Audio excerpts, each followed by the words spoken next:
Hi, everybody. I want to try and keep this as short and to the point as possible. I don't want to take up too much of your time. Um, so, I've been up to a lot in the last 6 months or so. I've gone back to therapy. Been seeing my therapist at least like once a month or so since July of this past year. I went to see a psychiatrist for the first time in probably like well over a decade, and I was prescribed medication for the first time in my life. I was taking Zoloft for about 5 months or so, up through like mid-December, and started taking it again recently.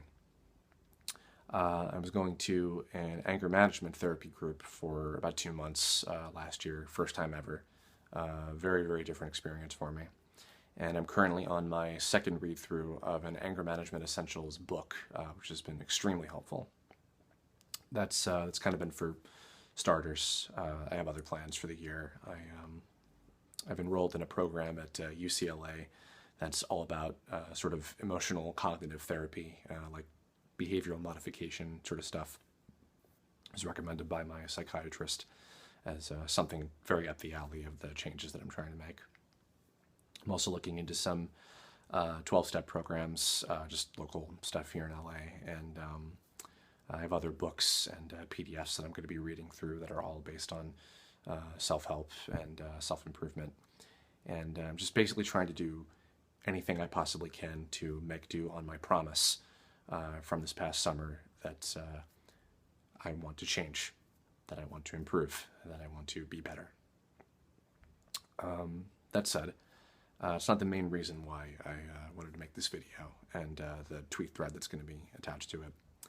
I guess just to preface, first of all, this is not because of the Smash announcement from a couple weeks ago. That was kind of unfortunate timing, but I wanted to do this for a while.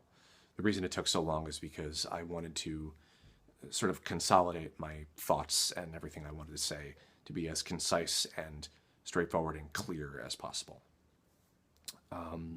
There's a few really important things that I feel the need to talk about. And again, I don't want to prattle on for too long or anything, but in essence, I have two requests that I would like to make to anybody and everybody who sees this. The first one is pretty simple. I would like to ask for everyone to please stop bothering the people that I've hurt on social media. I've been made aware this has been kind of happening on and off at various points throughout the last few months for various reasons. Some people wanting to support them, some people trying to defend me, some people in the middle and looking for answers or whatever. Regardless, it doesn't matter. These people want to be left alone in peace, and I would like for them to be left alone in peace. I want for everybody to be able to heal and move forward with their lives, and that doesn't happen if people are constantly hounding them on Twitter and probably Tumblr and God knows what else. I get it. I understand why, but please don't do that. The second request is a little bit more complicated because it requires some further explanation.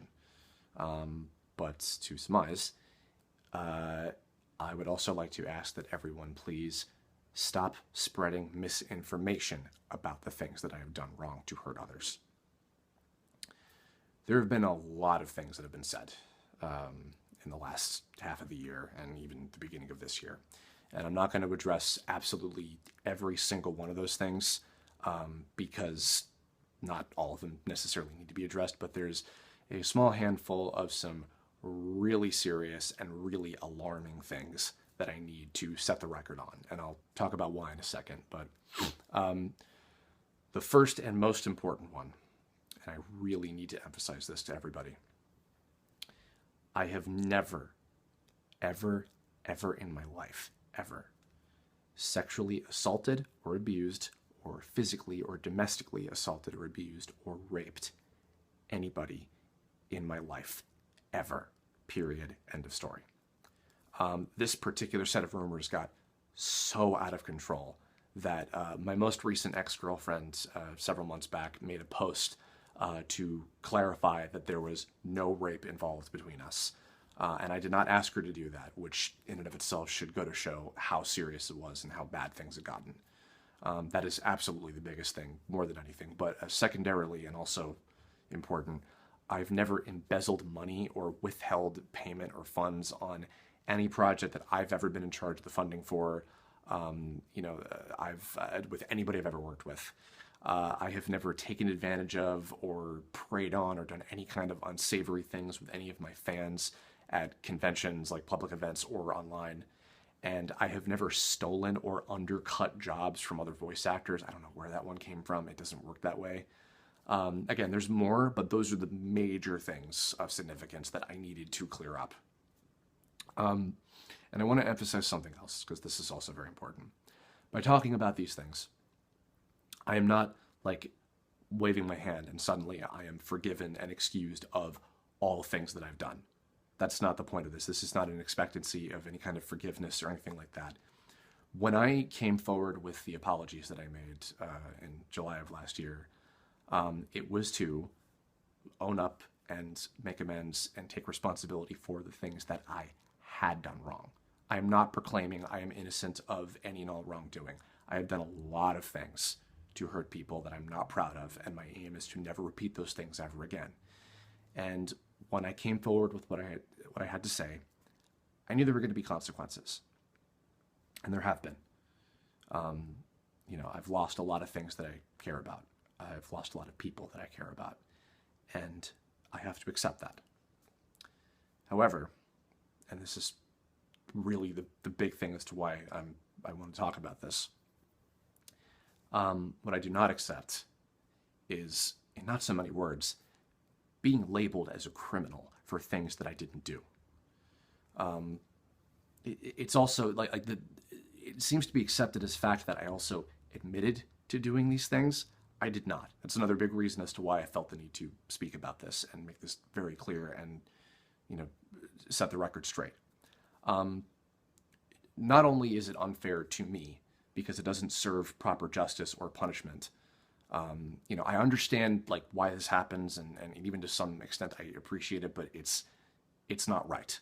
But more importantly than what it does for me, it also dilutes the facts and it devalues the actual accounts of the people who have been affected by my past behavior. And I'm not okay with that either. It's not okay for anybody. It doesn't help. It hurts. So to reiterate, please don't bother the people that I've hurt on social media for any reason. And please do not spread misinformation about the things that I've done wrong to hurt those people in question, especially the things that I just listed. And that's really it. I'm going to carry on with what I'm doing. Again, like I said, I have a lot of plans for continuing on this journey, and it's not been easy. That's not to look for sympathy, just it's the truth. It's not been easy, but I know that, and I want to continue to work as hard as I can and for as long as it takes to make the improvements and changes that I need to make, that I want to make. And so I'm going to keep moving forward. I'm going to keep working on the game. Of course, the Tome game is an obligation to the people who have donated. I'm going to keep creating, and I'm going to continue to try and become the better person, the decent person that I want to be. So that's pretty much everything. So yeah, thank you for listening, and have a great day.